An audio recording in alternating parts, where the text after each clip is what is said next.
One take, one shot, SmackDown review. This is one World Championship as well. If you want to win, all you gotta do is subscribe to the channel and leave a comment at 20,000. At 20,000 subscribers, I'm gonna give this belt away. Already gave away 2 on the channel. All right, so let's get into the review. I have no edits, and I don't really think I need edits. This might be the quickest review because this was a very...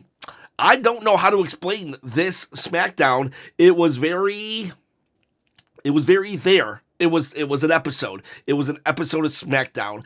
I'm not going to crash out, but I'm also not going to be like, ooh, that was the greatest thing ever. I don't know. It was just, you can miss this SmackDown. You really can miss this SmackDown, but I'm not saying that in a bad way either. It was just like, it was nothing. It was like flat. It was empty calories. It was like, you know, you're super hungry. You're at the Mexican restaurant, you're super hungry, and you just eat chips and salsa the entire meal, and by the time the food gets there, you're like, yeah, I'm just not that hungry anymore. But you really didn't eat anything of substance either, and that's kind of what this SmackDown was, and I don't mean that in a bad way, because let me tell you something, keep those chips and salsa coming, don't even ask, literally keep the chips coming. So I love the chips, but I know at the end of the day, I'm going to be pretty hungry in about an hour or two because I didn't eat anything filling. This SmackDown, well, it just, it wasn't good, it wasn't bad, it was like, it was there. It was there. I did yawn 12 times.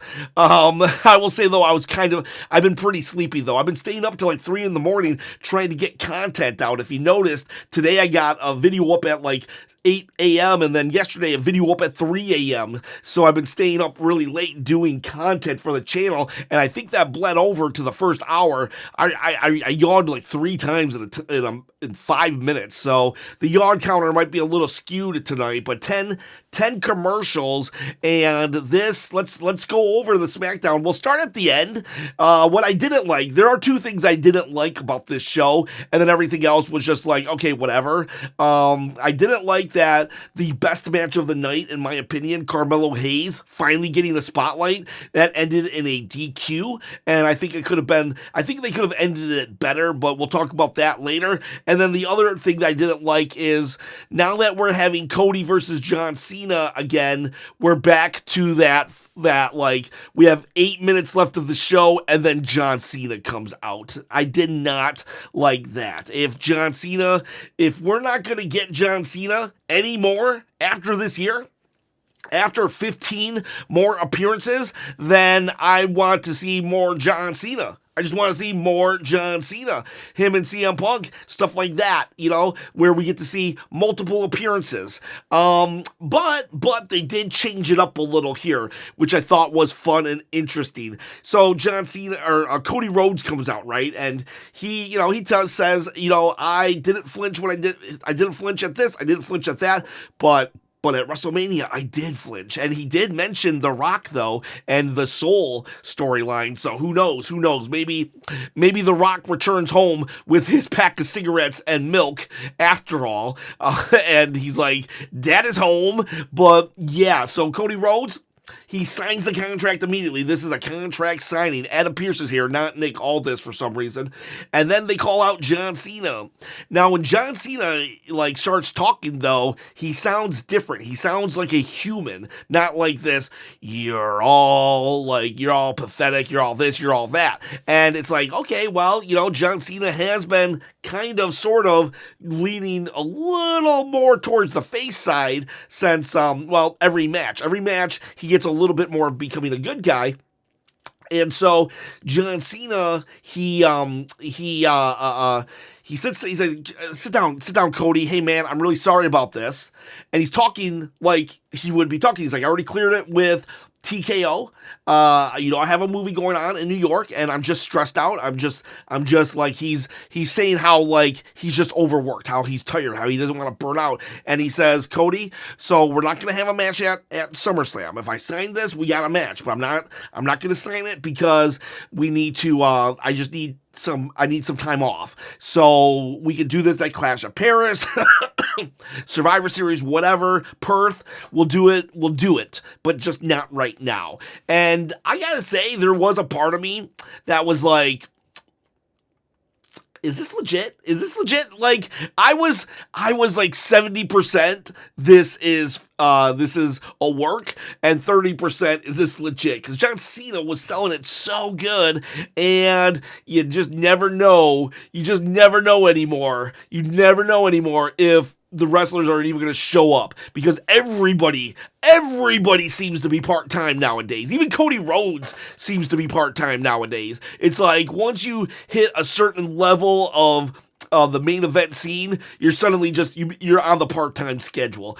I mean, even Drew McIntyre doesn't wrestle all the time nowadays. Yeah, so anyways, what was I going to say? So we have that, right? And it's like, nah, they're fooling with us. So I give them credit for that it wasn't the same rehash of before WrestleMania. And John's like, I gotta go. Bye. Thank you. I'm really sorry about this. And he seems genuine, right? He does seem genuine. But Cody's like, no way, no how. He chases him down. He beats him up, and he brings him in the ring.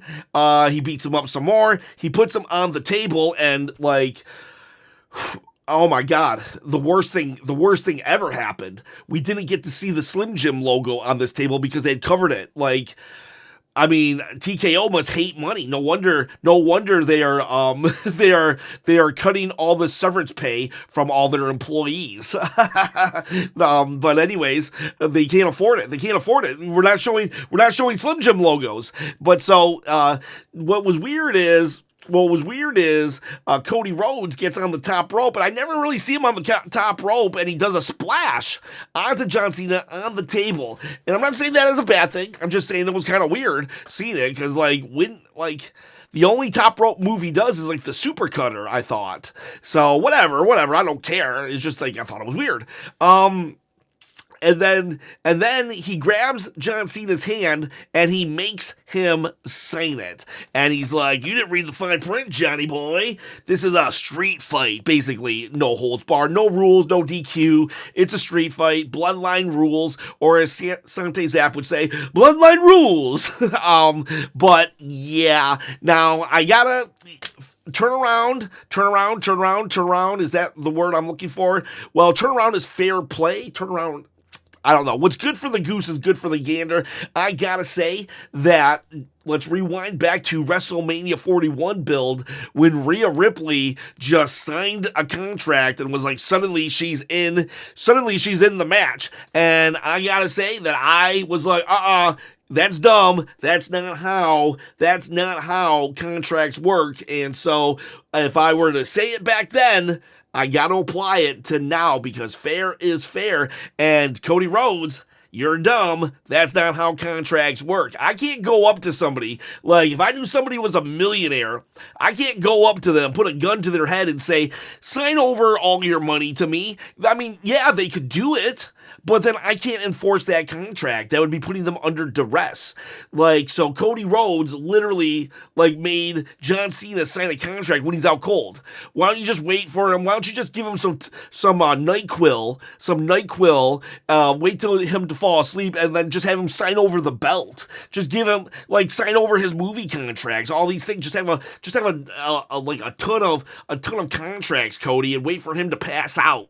All right, so it doesn't work like that. Oh, Chop, you just let it go. You're nitpicking. Am I nitpicking? Am I? Like, would we allow this to happen on Law and Order? Would we allow this to happen on, I don't know, any TV show? Because that's what it is, right? That's a TV show. WWE Unreal. This is a TV show. It's all like, and like any TV show, you got to follow the rules of the universe that you are in. And the WWE universe is a place of law and order, actually. Because they even called the cops earlier.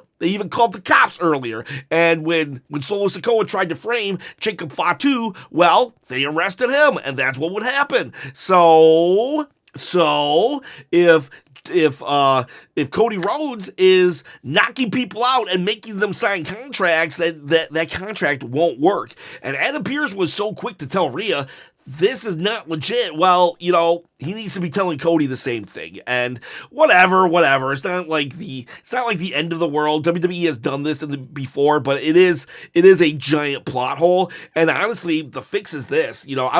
I'll tell you what, it's easy to complain, but can you fix it?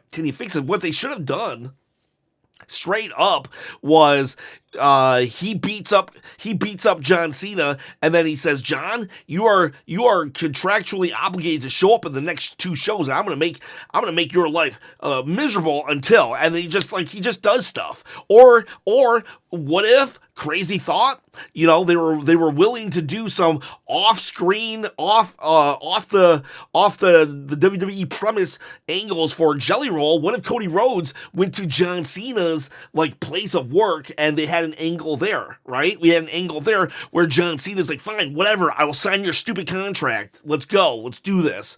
So, Cody Rhodes should have just, really, really just got under John's skin until John had to do it.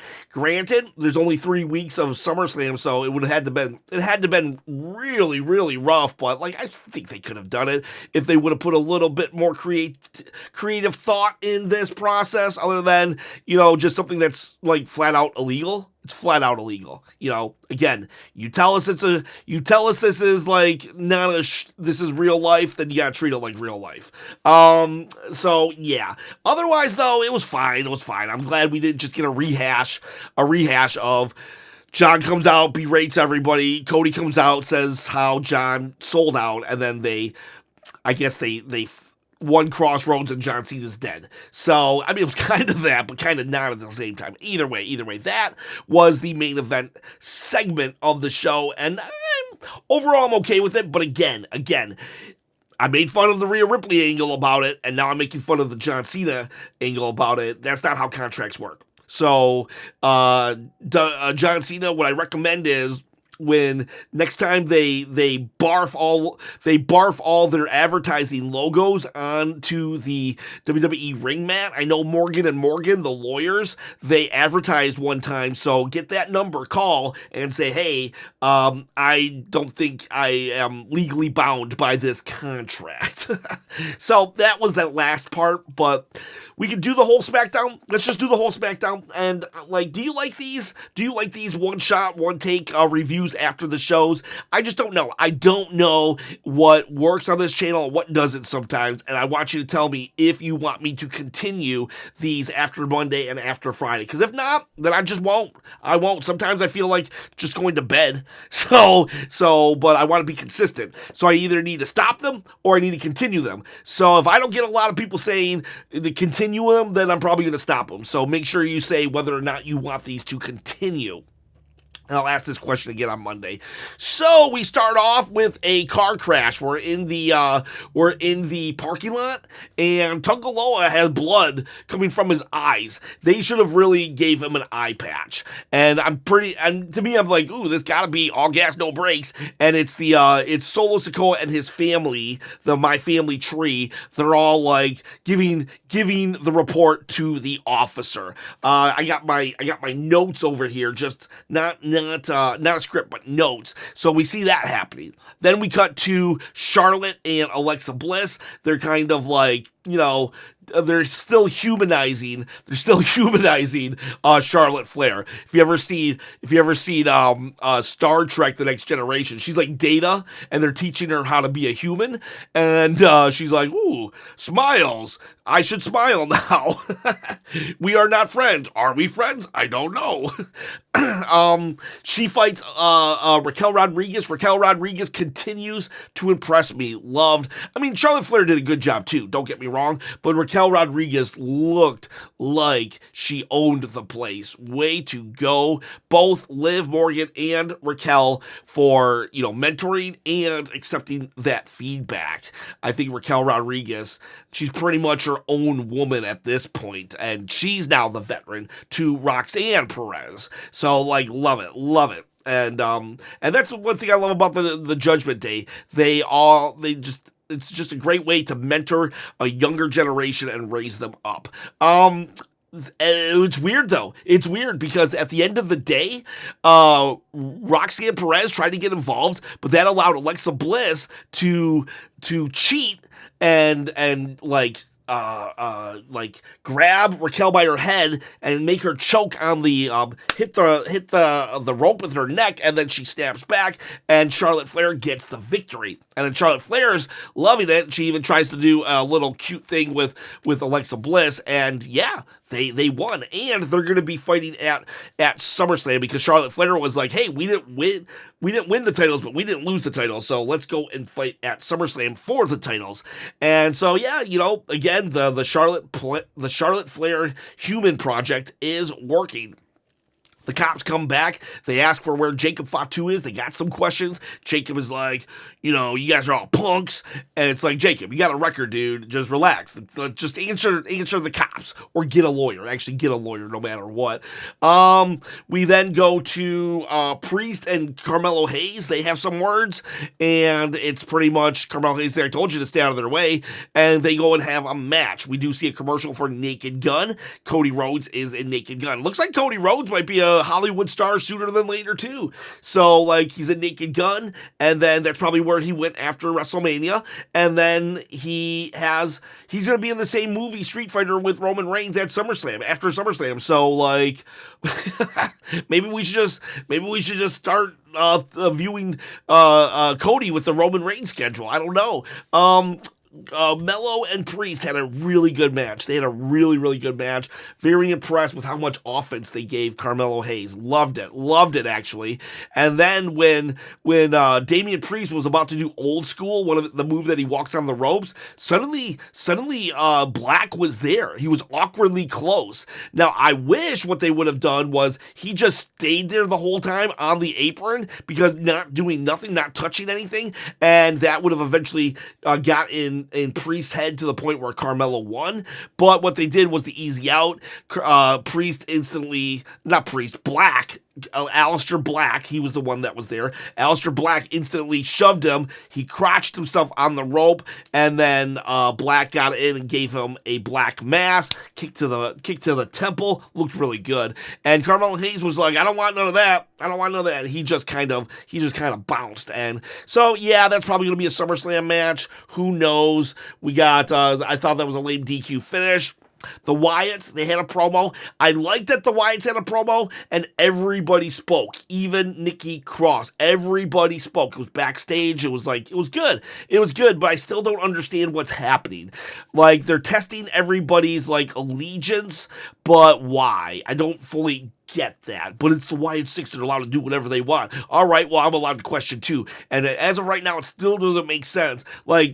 They're happy that they beat the Street Profits. Why? The Street Profits, they're not real family, and they seem to have a strong enough bond. So why are you so happy about that? Now, maybe it does cause them to break up. I know everybody wants the Street Profits to break up, so maybe that's the storyline here. Because when Bray Wyatt was around, if you fought Bray, you would either flip to be a bad guy to good guy or good guy to bad guy. So maybe any tag team that comes towards them will split, and eventually we have a tag team four-way later, and that's a great match. And it's we'll talk in a minute about that, because maybe the winners is indicative to the fact that if they lose to the Street Profits, if they lose to the Wyatts, then they will also split up, because they're ripe for a split up. Honestly, they don't need to be together at all.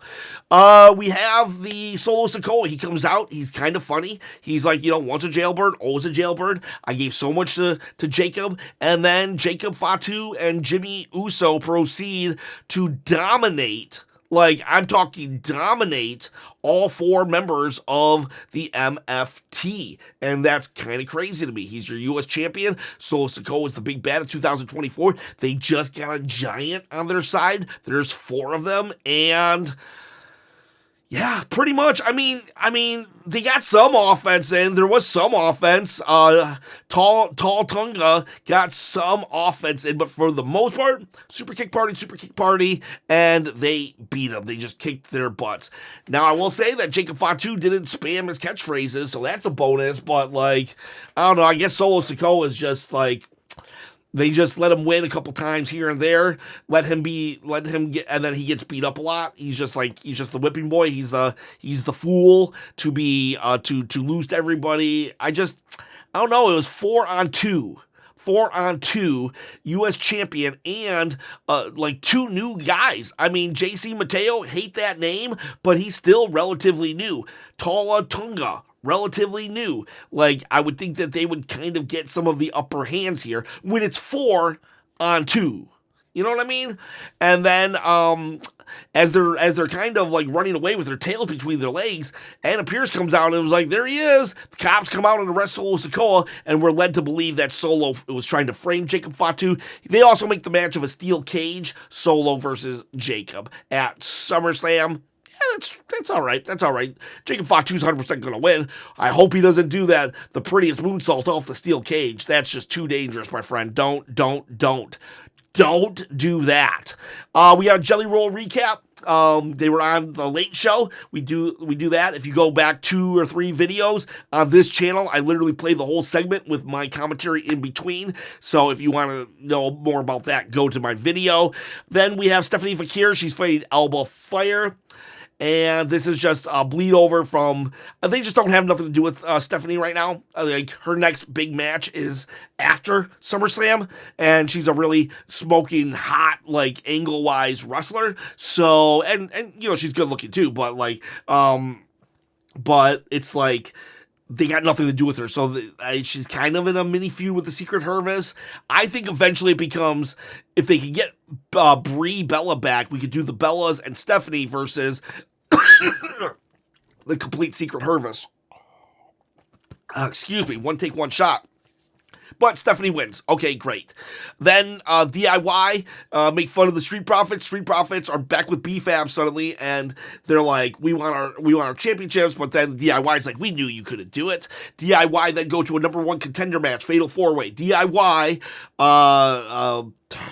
Motor City Machine Guns, Fraxium, and Andrade and Phoenix, right? Phoenix. This was a great match. It was a great match, but I don't know. It didn't fully land with me, but it was awesome. It was an awesome match. Sometimes I've got to admit, sometimes I live stream and I'm distracted, so that's probably what happened, honestly. That's probably what made it, like, whatever. It went very long, and the unestablished tag team of Andrade and Rey Fenix, they won. This could play into the Wyatts testing the merit of the bond of the tag teams. If they beat Andrade Fenix, who knows? Maybe Andrade just gets super mad at Fenix. They've shown no signs of dissent or jealousy or anything, but who knows? Maybe that happens, and then that's why the Wyatts, and that can justify the Wyatts saying, this is why we do this. We need to know who's actually brothers and who's actually not. Street Profits, they're brothers,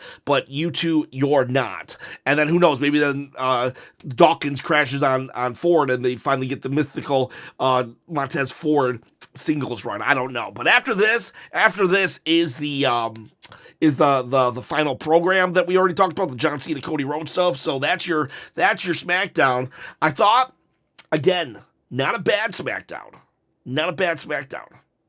But nothing crazy either. I highly recommend just checking out the highlights, and that's all you need if you even want to do that. Like, this could suffice. Like, even the John Cena stuff is like not that great. Like, it's based on a thing that's not even legal. Like, you can't grab someone's hand and sign the contract. So I'm going to give this 5 chops. It's like directly middle of the road. 1, 2, 3, 4, 5 chops. I don't hate it. I didn't love it either. It was fine. If you have nothing else to do, or you wanna clean your house tomorrow and have this on in the background, this would be a great background listening show. You just don't need to watch it. Maybe the tag match, because that was good, hard-hitting action. But even the Carmelo Hayes match, which was super good, ended in a DQ, so it was more story-driven than anything. So just keep it on in the background. And then when the tag team match comes on, sit down, take a break, and that's all you got to do. So, all right, yeah, I'll do 5 chops. You want to do 6 chops, do 6. Go for it. All right, boys, girls, have yourselves a great day. Let me know if you want me to continue doing these reviews. See you, bye. Oh, hot takes. Go to the community tab. Do hot takes. We'll do that tomorrow. See you, bye.